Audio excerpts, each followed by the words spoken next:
Hi,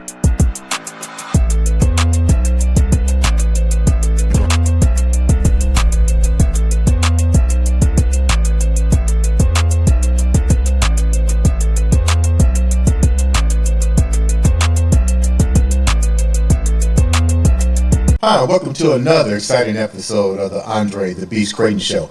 Today is a beautiful show. We're going to talk about a destination. No, not to Miami, not to Cancun and all that kind of stuff, but a destination of enlightenment. One in particular, a young lady is going to come on this show and she's going to tell us about that destination that she knew about from birth until current. Welcome to the show, the beautiful Rebecca Starling. Rebecca, welcome to the show. Thank you so much. I'm so happy to be here. You know what? Me and you talked for hours and we could have talked on and on and on about your life. And your life is definitely one of adventure. Let's put it like that. This is part one. So let me just throw it out there. This is part one of the adventure. Because we're going to come back later with part two. But I asked you to come on the show and to start part one of this is to help people understand how to get to that blueprint. That way when you come back for the second part, they can understand the full impact of the puzzle. Tell the viewers a little bit about Rebecca Starling before we get started. All right. Well, I'm just your typical Southern girl. I was born and raised in Georgia. Nothing super special about me. I'm just an average person. I love animals. I love fitness. I love cars. I'm a tomboy, but I am also all girl. And I've lived an awful lot of life, and I've learned an awful lot through the life that I've lived. And like you said, I, from as early as I can remember, always had a mindset that was very different than other people. Mm-hmm. I'd never heard of an awakening. I didn't even know what that meant, as a matter of fact. But I'd never experienced anxiety or depression, so I didn't really know what that was either. Mm-hmm. I came to find out really early in life that my way of thinking about things was very different than most people. And like we spoke yesterday, at one point when I was around 10 years old, I was laying in bed thinking, wow, I'm really different than these people that I'm living on this planet with. I think I'm the only real human, and I think everyone else here must be aliens. There's no way that we're the same because I think so differently. But it was my normal. I just thought everyone else was not normal. And I don't mean that in a bad way. What was some of the things that you were thinking at the age of a 10-year-old? That, because it's not like you had a humongous circle at 10 years old. Let's be real. Right. What were people doing that was what we call norm that you thought was unnorm? Well, I just saw a lot of people getting angry and getting really emotional and negative emotions over things that I could see in a whole different way. Whereas people were getting upset and pointing fingers and issuing blame, I could see both sides. I could see the person that was pushing that was, blaming, and I could see the perspective of the person being blamed, and I could see that it was literally that they just couldn't build the bridge together, and that neither one of them were wrong or right. It was just a differing of perspectives. And I always thought, wow, if you guys would just stop for a moment and ask the why behind what you're doing, it would probably change everything. And I had this just knowing that everyone was always doing the very best that they could, even if we didn't understand why they were doing the things they were doing.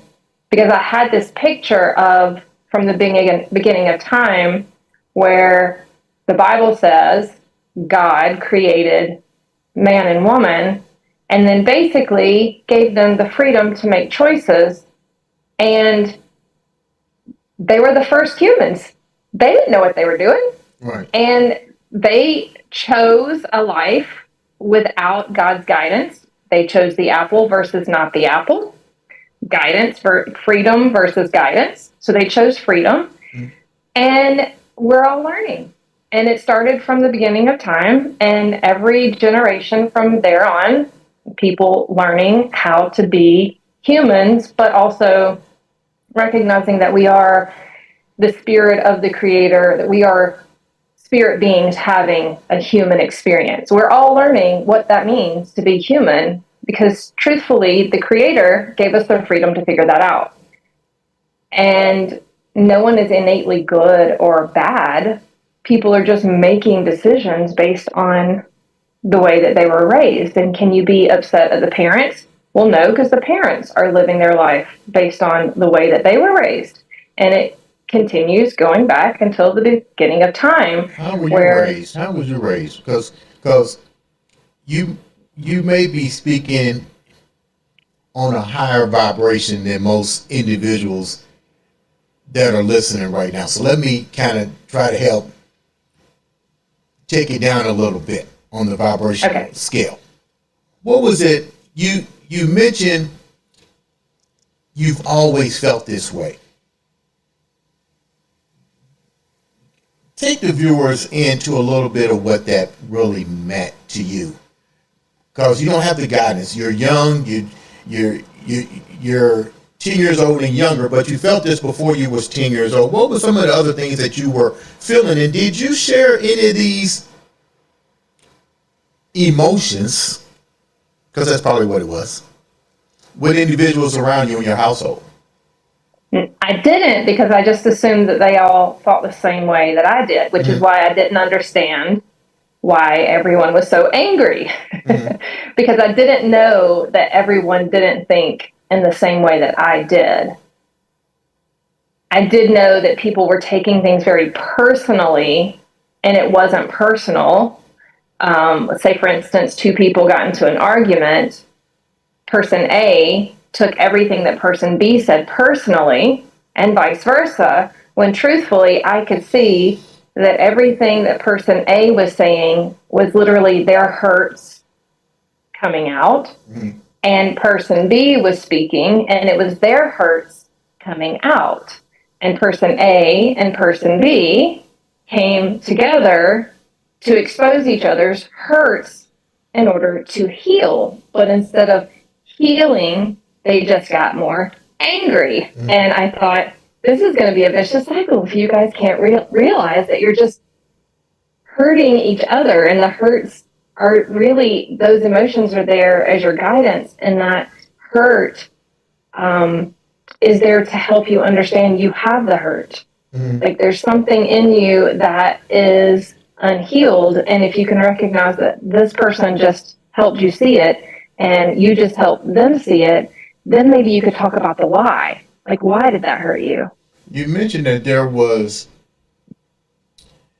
you didn't understand hurt. You didn't understand a lot of the vibrational or emotional thoughts that individuals were going through as to this point in your life at 10 years old.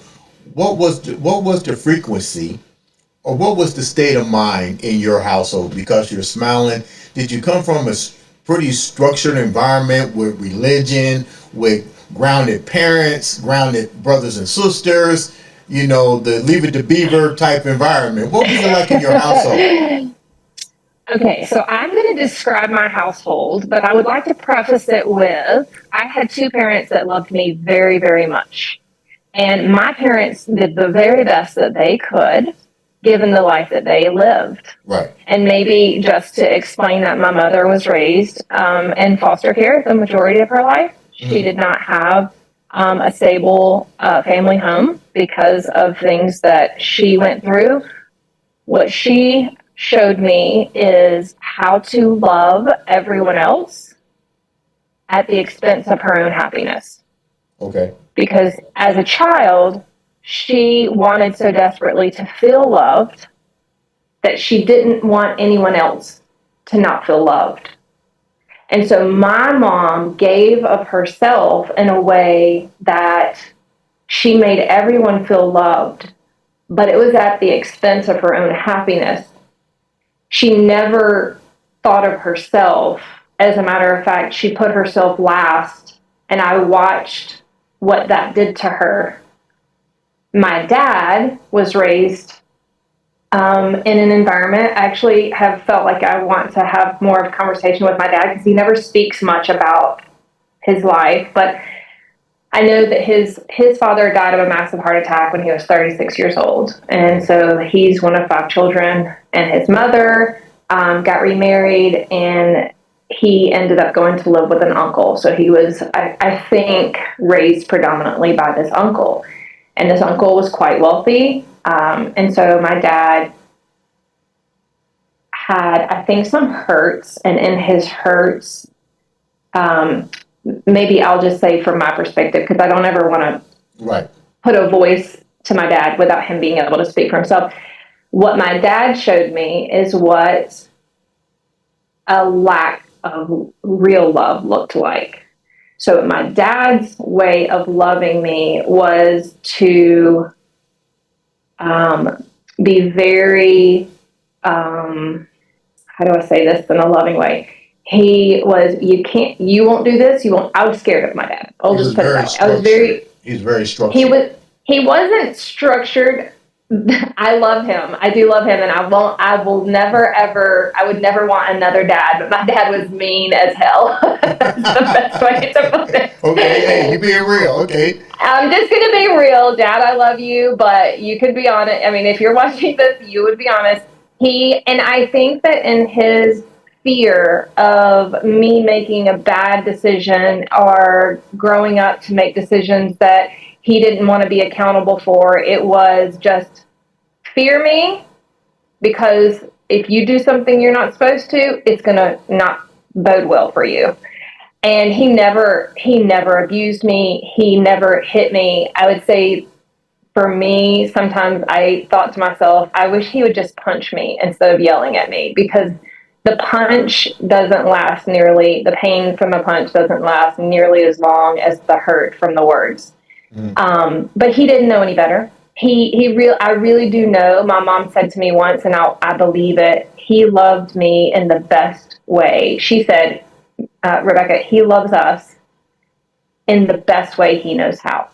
So he is showing us the most. Deal with, basically, your parents dealt, and we as humans, we deal with what we're given, basically. Right. You know, and that's what you have to work with. And there appear to be what is a lack of, but it was restored in you the best way they knew how by, if they were lacking the attention and stuff, they gave it to you to some degree. But how did that make, as you got older, now you got a special gift. Let's just call it what it is. You got a special gift. Do you ever come out and tell them what you're going through? Well, I never went through anything because I'm not going to lie, Andre, don't judge me. But there was one time in my life. I said, don't judge me. But there was one time in my life where I remember laying in bed and I looked up and I was like, am I the next coming of Christ? Because I don't want to be crucified. And it wasn't to like, I wasn't thinking of myself in a haughty way. I wasn't thinking that. I just thought, I don't think, like when I would see people hurt people, I always felt really sorry for the person doing as much sorrow for the person doing the hurting as the one that was being hurt, because I understood that hurt people hurt people. Mm-hmm. And I wanted so desperately to see the person who was doing the hurting. I wanted so desperately to see their heart healed, because I knew they were only doing it because of the hurt that they were feeling. So I never had anger. I never had frustration. I always just knew everyone was doing the very best they could based on the life that they had experienced up until that point. How did this growing up, let's get past the 10-year mark. You get into the moment to where you are an adult and you still can resonate to people emotionally. And I know some people may find that hard to believe, but you're not operating on the same vibration. So let's be real about it. You get older. Your parents, now that you understand the frequencies of people to some degree, you know what you dealt with your mom, you know what you dealt with your dad, but now you're older. The experiences become more intense as you age too. You have to sooner or later realize that you've been anointed with something, but you haven't quite figured it out yet. Let's be real. You go into a relationship, and most people, I don't know how true this is, maybe you can elaborate. They say sometimes we marry our parents, whether it be a mom or if it's a guy, you marry somebody like your mom and so forth. If they didn't share and they try to teach you the best that they knew, but you're feeling on a different vibration, but you haven't explained it to nobody, but you get in a relationship, what's that like for you? How much of that emotions comes, when does the emotion start to change on that aspect? I, again, I can only speak from my experience, but I feel like I had a pretty normal teenage years, with the exception that I was probably always considered the underdog.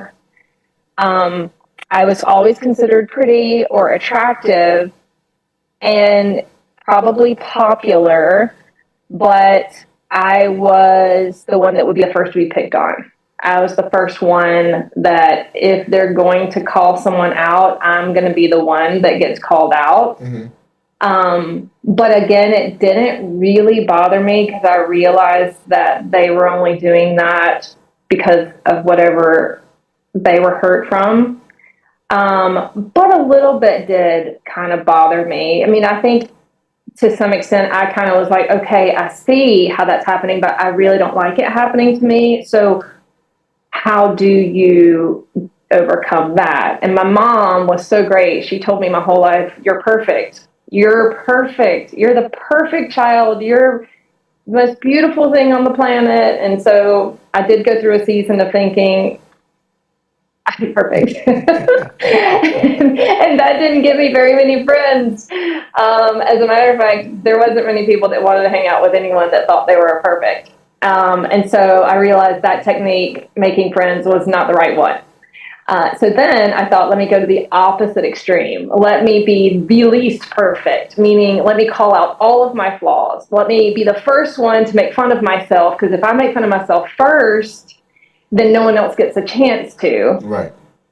And this is, I think, that little season of life of finding out how your words affect you tremendously. I was getting ready to ask that. What were the reverse engineering that you did on yourself to have that happen to you? It helped me so well really start to fine tune how spirituality and science are. I mean, I didn't know the science part of it. I just knew I'd been raised in a Christian home. So, and I say a Christian home, I'd been raised with Christian beliefs. There was a lot of Christian beliefs without a lot of Christian action. Okay. So I knew what was said, but I had never really seen it like lived in the way that it had been, put into the Bible. There were just a lot of things that, they didn't all line up.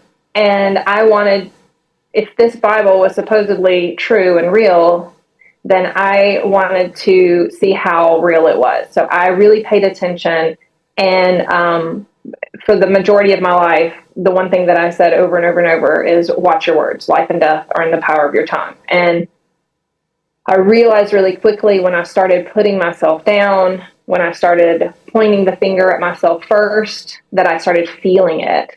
And I started feeling the opposite of perfect. I started feeling not so great, but I caught it quick enough that I knew, like, okay, this doesn't feel good. So there's got to be a balance. And that balance was I can make fun and I can be poked at and I can not let others affect me when they do it. And I can also not put myself down. Mm-hmm. I can make fun of the things, that I do that are funny, but not at the expense of, like the detriment of my character. So I learned really quickly to be very careful of your words. I have learned since then that it's not necessarily the words as much as the emotions behind the words. Like you said, I didn't really know anything about energy or frequency. None of those words all were satanic whenever I was learning all this stuff. So I would have never used that because I just was, it was strange. It was foreign. And so for me, because it wasn't familiar, I was really afraid of the devil and hell. So, I did not want to take any chances. So more or less you wind up, quote unquote, putting yourself in other people's shoes through the power of words, and took those words that while your mom's basically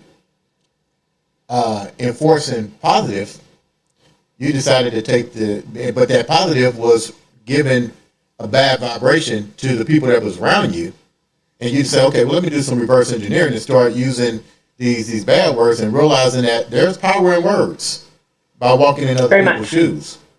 How do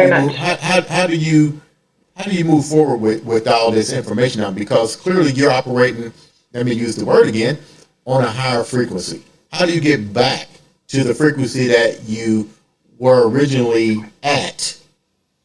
And then how do you begin to change for those that still are not getting where you come from? Because let's be honest, you still haven't told anybody what frequency you're operating on. Yeah, because I still didn't know that I was any different. I still had no idea that my thoughts were different. And I think what really kind of solidified words and emotions was when I was 16 or 17, I bought my first car, and it was a Honda Civic, and it was what they called chameleon red pearl, but it was Barney pink, purplish. It was pink. It was a pink car. And I had the option between a fully loaded, like 1-year-old car or a stock brand new car. And I was like, I want all the options, even though this is really not the color that I probably would choose. I do like it. And then one day, as I was just really quiet, my mind was quiet, I heard that internal voice say, you asked for that car when you were a kid. And I was like, what? And then I was reminded of this hot pink CRX that I had seen when I was a young kid. And I said over and over and over, that's going to be my car when I turn 16. That'll be my first car. That'll be my first car. And sure enough, a hot pink, they didn't make the CRX any longer. They had replaced it with a Honda Civic. And sure enough, my first car that I purchased was a hot pink Honda Civic. Wow. And I was like, oh my gosh, I created that with my words and I didn't even realize that I was doing that. So I started being very, very aware. And then as I was aware, I started getting a little bit more information, which is the world was created with words. And if the world was created with words and we are spirit beings having a human experience, we are creating with our words. And if you're not careful, you'll create something you don't want. So be extra careful with the words that you speak. And I was very, very careful. And I really never dropped in a lower frequency. And for those who don't know anything about frequency, because I didn't know anything, is there's joy, happiness, peace. The peace that passes all understanding is what the Bible talks about. I just always had that. I just always had peace that passed all understanding. I remember I had this boyfriend when I was, he wasn't really a boyfriend. He was a guy I really, really liked. And when I say I really liked him, he was the first guy that I found, or that I had a relationship with, who respected me and was kind and all of these really great things. And I remember he came to me and he was like, you're not, he was nice, but it was basically, you're not the girl for me. And I was crushed because I had such a big crush on him. And literally in that moment, I had just a couple of minutes of feeling that, like, heart drop devastation. And immediately that internal voice came to me, said, if you think you really liked that one, you just wait for the one I have in store for you. And I was like, oh, okay, done. Okay. Done. I mean, that was it. That was it for me. I didn't even give the guy a second thought after then. Because I was like, oh, okay, that's perfect. I'll just keep moving on, because if I liked him that much, there's someone even better suited for me. And that's kind of how it went. When a negative thought would come, I would be like, okay, well, where's the counter positive thought? And I related it in my Christian faith was, this is my flesh talking, but what does God have to say about it? Mm-hmm. And then I could choose between which one I wanted to go with. And of course, I always want to go with the one of the higher energy, the higher vibration. Right. And so I just always chose that. And then in my marriage, I did marry an amazing man who, at one point in his life, before we got married, he did have some characteristics that my dad had. So you're right. And I'm certain that there was some healing that I still needed. Actually, I know that there was some healing that I still needed to overcome that I didn't even realize that was dormant there. What were they, if you don't mind? Yeah, I'll be very honest. Probably the only, well, I don't want to say the only, the two main ones were, I had experienced sexual abuse as a child, and trying not to see my husband at the time as that same energy. So for me, all I knew was if a man was making advances to you physically, it was for his own selfish gratification. Okay. Because I had experienced that. So that became more the norm for you. And it so that was the norm to your relationship. Did you explain this to your husband? Was it difficult? Yes. How did he handle it? He did the very best he could. He obviously is not me and did not live my life experience, so he can only gauge what I was dealing with based on the words that I presented. And I've never liked the feeling of self-pity. That always felt like one of the lowest of frequencies. I'd never wanted someone to feel sorry for me. So trying to explain it, and then, like, in the same note, like, I don't want you to feel sorry for me. I just want you to, like, let's figure out how to work through this. And we did. And ultimately, working through that, we had a pretty fantastic marriage. But some of the things that he had experienced before we got married, those are things that he needed to heal from and grow from. And those were things that kind of came out later in our marriage. And so it was a growing experience for both of us. When he opened up and shared with you the emotional vibration, I'm not even going to use trauma, this is called emotional vibration. That's right. That he was dealing with, how did that resonate in your space? Because you're opening up yours, and that's two vibrations of dark matter, so to speak, that you're trying to. First of all, it's coming to your life, but it's not the norm for you because you don't recognize that dark energy as dark energy. Naturally, he doesn't recognize it as dark energy vibration. But now you guys are married and these things are coming together. How do you're actually more experienced? How do you keep the relationship together? And if you couldn't, what made it falter? So we were married for about 5 years before we encountered some what I like to call contrast. And contrast is just circumstances that present themselves to help two people, to help a person overcome a limiting belief in their life.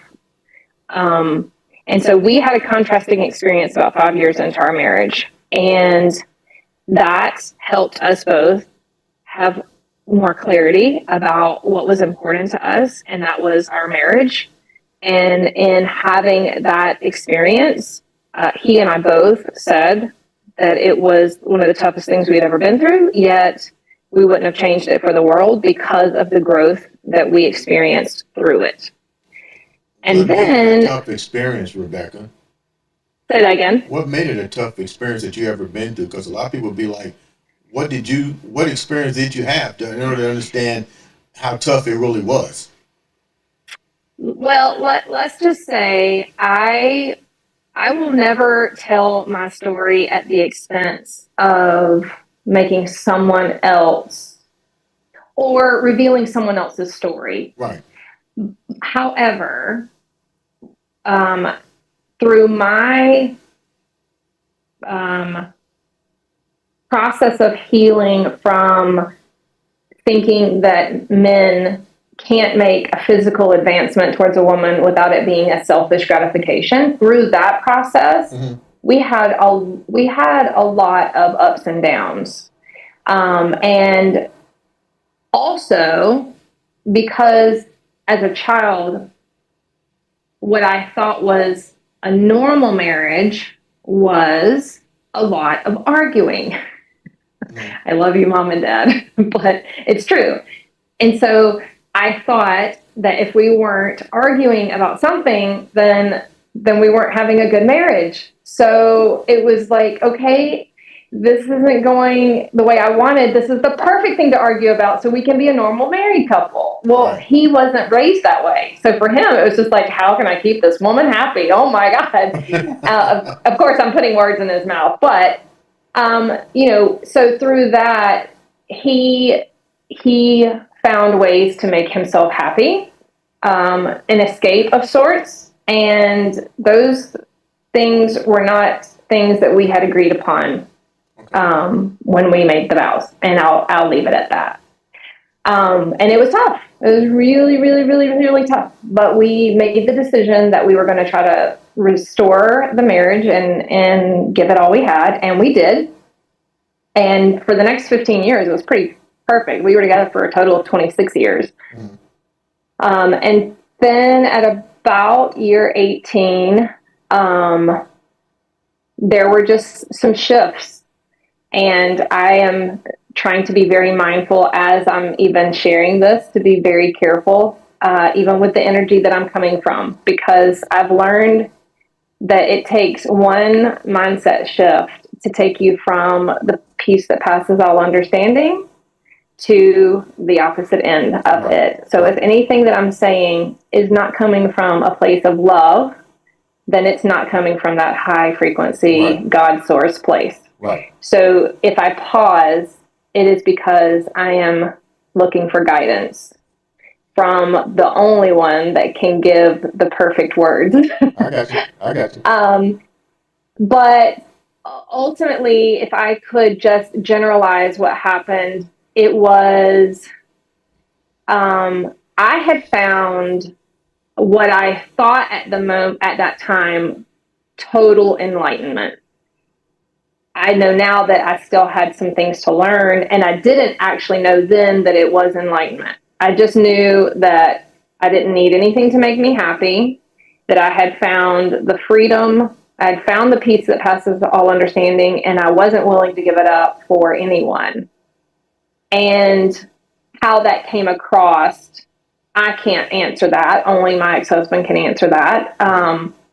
But however it came across for him, and let me not even make that presumption, something in him was shifting. He was experiencing some contrast in his own life that he did not talk to me about. We did not have communication about. But some of the things that we had lived through in the beginning that we had overcome began to resurface.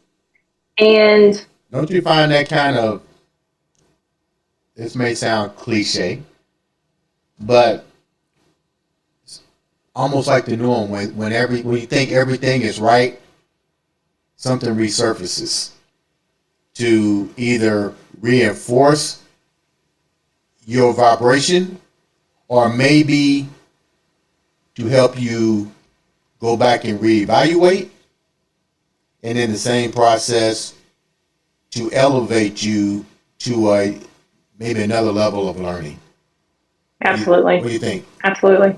And it reminds me of like, I have a friend who's a yoga instructor, and they have to take these continued education courses in order to keep their certification.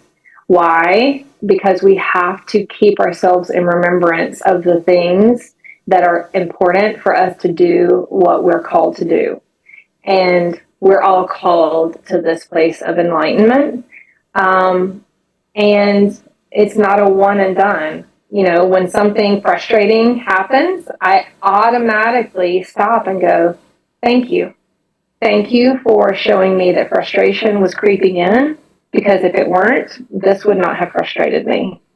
And in the moment, I stop and go, okay, there's nothing to be frustrated about in this moment unless I allow it to frustrate me. How can I see this differently? And it is. And it doesn't matter how, you know, and how far into your enlightenment journey that you get, there's always going to be something, because we live in a world of a lot of people who've yet found that place of enlightenment. And because those energies and those personalities are still operating, we will be exposed to them. And energy is contagious. What did you learn from that shift? What did you learn from that shift? Because you spoke very lovingly about your relationship. You spoke very lovingly about retrying. But the bigger picture is we're still dealing with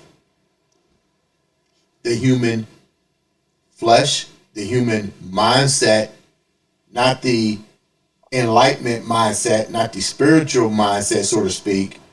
But you're going into a world that you kept pretty much all of your inner vibrations to yourself. And a lot of people didn't know what you're vibrating on. You get into the marriage, you try to make these things work. How did that shift? What was the alignment shift for you? The marriage is no longer there. You still love your husband. You have beautiful kids. How did that feel with the shift of the vibration?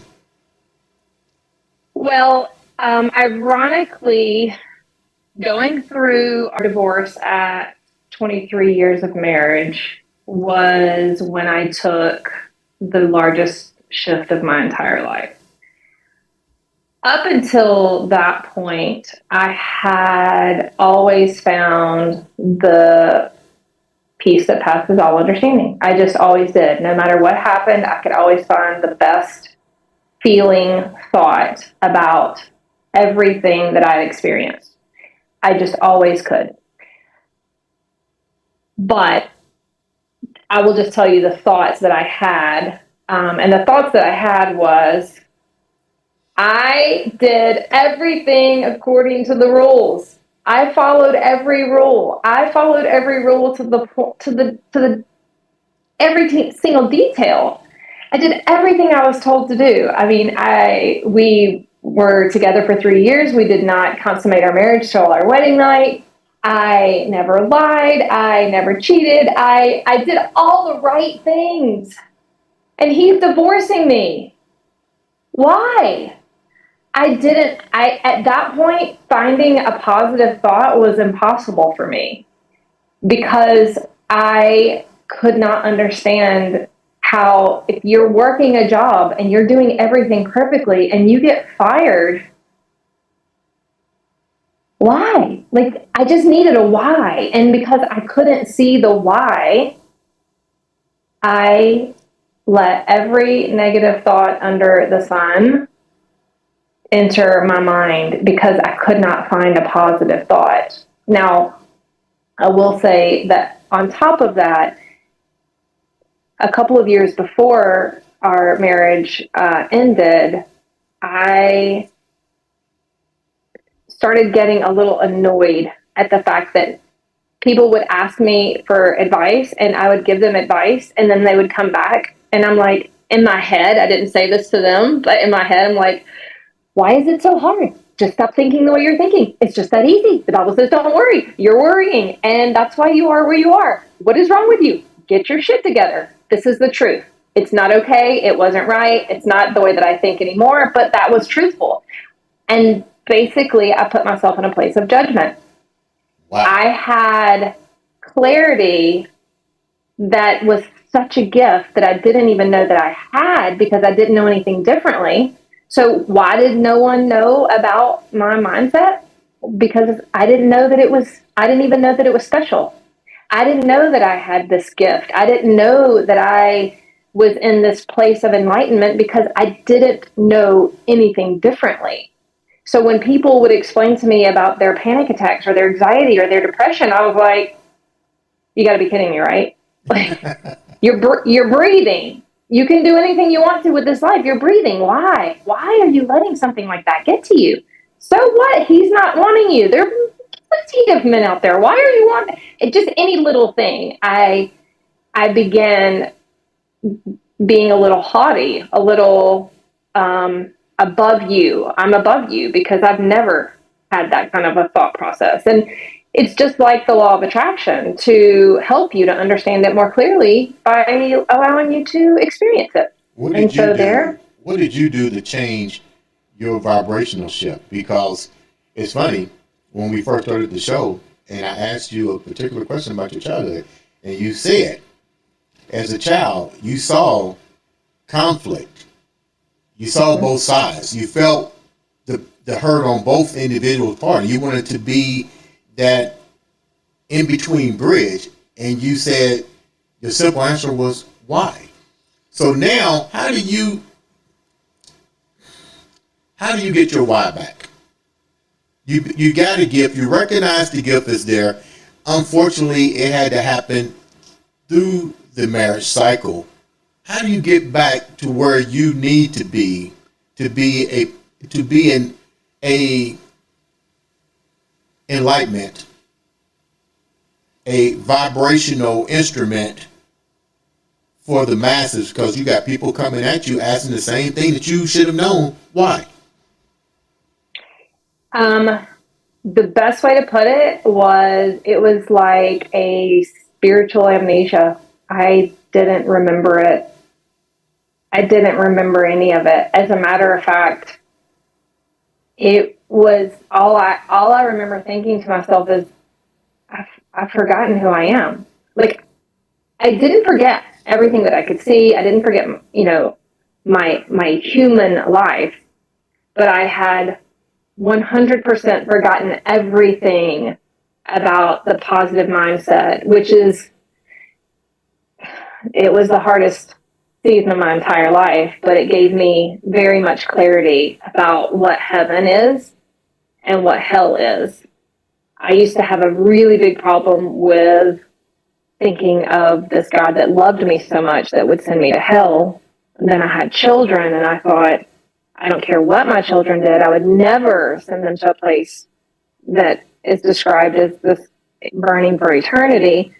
And the Bible says God loves me more than I love myself, which means He loves my children more than I love me. So it didn't really add up to me, this place of hell. And what I realized is hell is a mindset that we do to ourselves, and it is a mindset where we shift from that peace that passes all understanding, trusting that the creator of this universe is literally in control. Well, not in control, has given you complete control and will take care of everything if you trust it, because it's what I used to always say, faith is the door open, fear is the door closed.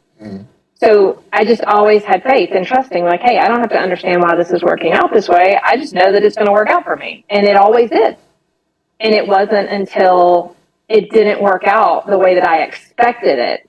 It wasn't that it didn't work out for me. It just didn't work out the way that I expected it. And any other time it didn't work out the way I expected it, I could easily just go, oh, it just didn't. But learning about science and energy and frequencies, going through that season of darkness, and it was about 3 years that I would say I was in hell, because it took me 3 years to start to see the light at the end of the tunnel. Like, I know literally what the valley of the shadow of death is like because I lived it totally. I know exactly what hell is, and I could draw you a picture of exactly what it feels like and what it feels like trying to get your way out of there. And it was, I mean, I didn't want to live. I remember thinking I can walk away from anyone saying ugly things to me, but I cannot walk away from the voices in my head. Before we wrap up, you said something crucial. You said you walked through the valley of hell.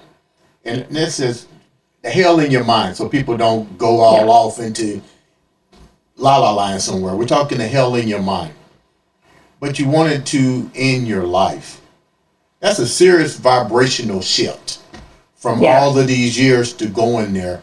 But it was, what's the one part of that hell trip that took you down that road of I want to just end it right now? Do you remember? What took me there? That one particular moment. There wasn't one. There wasn't one particular moment. It was an incremental thing, and truthfully learning about how the creator of this entire universe is so perfect that he created everything perfectly. And I say he loosely because that could offend some people, and I don't mean for it to, but the creator of the universe created the law of attraction so that we would find ourselves back to who we truly are. And it's like this. The best way that I can describe it to make it understandable is that you are Andre, that is your human costume, and I am Rebecca, people call me Bex, and this is my human costume. But inside of you is God, and inside of me is God. And the God in you will be attracted to the God in me and pull us together to help us to see the places that aren't completely aligned and are completely aligned with who we truly are, which is love. So incrementally, I attracted, when I started being judgmental, because this was the season of my life where I realized I was really, I mean, I knew that my mindset was different, but I didn't know how different until I became an adult and I started having adult conversations. And I thought, and what I also realized is when I would share things with people, they would look at me like I'd grown a third eye. They couldn't even hear me. Mm-hmm. And I realized, like, these people can't hear what I'm saying. It's not even that they don't understand it. They actually cannot hear it. And it made me really confused. But what I've realized going through that season of vibrational hell was everything is a vibration. And if there are people listening to this right now and they're not getting it, it's because they're on a different vibrational level. Maybe you hear something, you hear words, and you're like, I don't have a clue what you're talking about. Right. Because everything is a different vibration, meaning if you want to listen to 88.5 and you tune to 97.6, you're not going to hear what's on this station if you're on this station. And basically what happened to me was, if 100 is the station of peace that passes all understanding, I slowly but surely, because thoughts are manifestations as well. So when you're at a high vibration, you will attract high vibration thoughts, because energy is not created or destroyed. So thoughts are energy. That's what you bring into that space, huh? That's right. When you drop in frequency, even just the slightest bit, you will attract those thoughts from that frequency. And for me, I was able to always catch it quickly. I could feel it. It's an emotion. I could feel the dip. Like I told you, it felt like a dark cloud had come overhead. And I was like, I'm blocking the light. Get that thought away from me because I'm not blocking the light. Mm-hmm. But in this season, because there was so much going on in my external world, I didn't catch the feeling quick enough. And then I began to manifest more thoughts from that lower frequency, which made me drop even more. Manifested more thoughts from that frequency, And which made it me drop became a even more. continuous cycle of death. Yeah. Death through words and law of attraction, pretty much is what it Yeah. sounds like to me. Yeah. Rebecca, what's two-part question. First of all, how can the viewers reach out to you, and what are you doing now?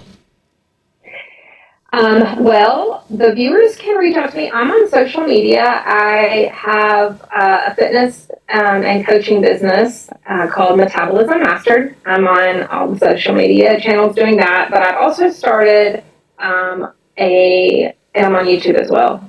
But I started recently a separate channel on TikTok, and it's just called Bex, BEX, where I've started sharing a little bit of my story, and I'm learning. It's kind of like anything else. Like literally coming through that season of my life was like being.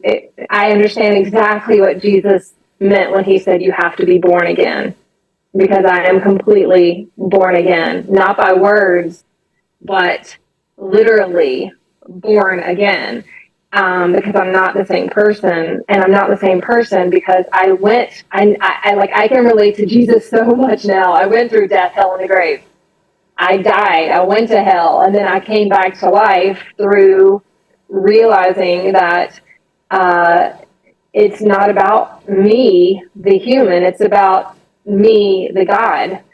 And when we find that place of the peace that passes all understanding, we are enlightened, meaning the light has come back to us. And it's not something that everyone is ready for. And it does make me nervous when I begin to share these kind of things because it's a high frequency type language. And I've found that a lot of people have this very boxed off view of what God is. Actually, I don't want to say it that way.